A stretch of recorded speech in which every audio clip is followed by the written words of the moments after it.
I would like to place this relationship in the larger context of global politics.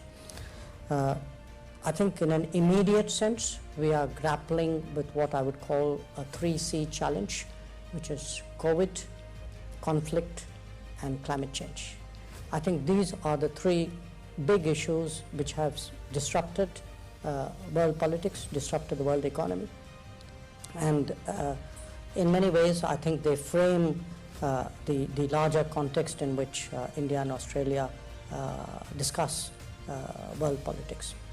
But preceding those, or certainly preceding the Ukraine conflict and the COVID, are the longer-term changes which have been unfolding really over multiple decades.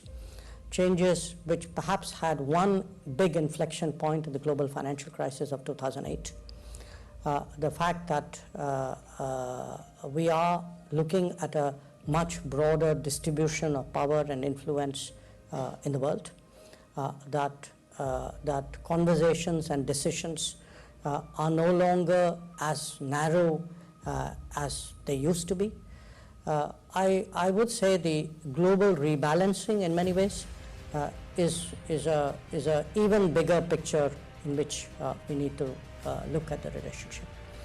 So for me, whether it's the accumulated bilateral relationship or the geopolitical changes or the big global issues of the day, I think all of this in a way has been distilled into the emergence or the re-emergence of the Quad.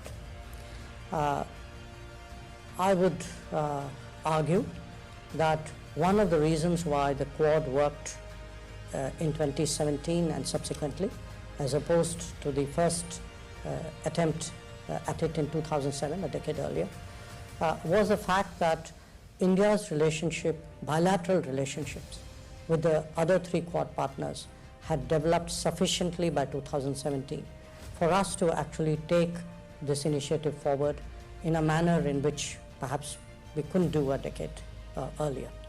And in that, if you look at it chronologically, and I've had the privilege of being associated with all these relationships, I would say the India-US had changed in the most dramatic and perhaps in the most profound manner